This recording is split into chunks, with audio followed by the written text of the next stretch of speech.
ఆహా! ఊరగాయ చూస్తుంటేనే నోరు ఊరిపోతుంది కదండీ! వేడి వేడి అన్నంలో ఒక ముక్క వేసి కాస్త నెయ్యి వేసుకుంటే ఉంటుంది. అబ్బా!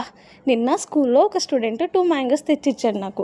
రోటి పచ్చడి చేపిద్దాం అనుకున్నాను. కానీ చిన్నాకి ఇలా కారం కలిపితే చాలా ఇష్టం అని చెప్పి చిన్న కోసం ఫస్ట్ టైం నేను ట్రై చేశాను. బిఫోర్ మ్యారేజ్ ఎప్పుడు మా మమ్మీ కారం కలుపుతుంటే చూడటం తప్ప ఎప్పుడూ ట్రై చేయలేదు. అసలు చెయ్యి కూడా పెట్టలేదు. అసలు అంటుకొనిచ్చేవాళ్ళు కాదు మా మమ్మీ. లేదు దూరంగా ఉండు, తలస్నానం చేస్తేనే కారం అంటుకోవాలి అనేవాళ్ళు. అలాంటిది ఆ చూసిందంతా గుర్తుపెట్టుకొని ఈరోజు ఇలా ట్రై చేశాను. ముందైతే ముక్కలు కట్ చేసుకొని ఫ్యాన్ కింద ఆరబెట్టేశాను. ఈ పౌడర్లో వచ్చేసి పౌడర్ అంటే ఉప్పు, కారం, 1 టేబుల్ స్పూన్ చొప్పున మెంతులు, ఆవాలు వేయించి గ్రైండ్ చేసుకున్నాను. రోట్లో నూరానండోయ్, అది మెయిన్ ఇంపార్టెంట్. ఇవన్నీ కలిపేసిన తర్వాత ముందు ఆయిల్ ఒక గిన్నెలో వేసుకొని ముక్కలు అంటించి అవి పేస్ట్లో వేసేసాను.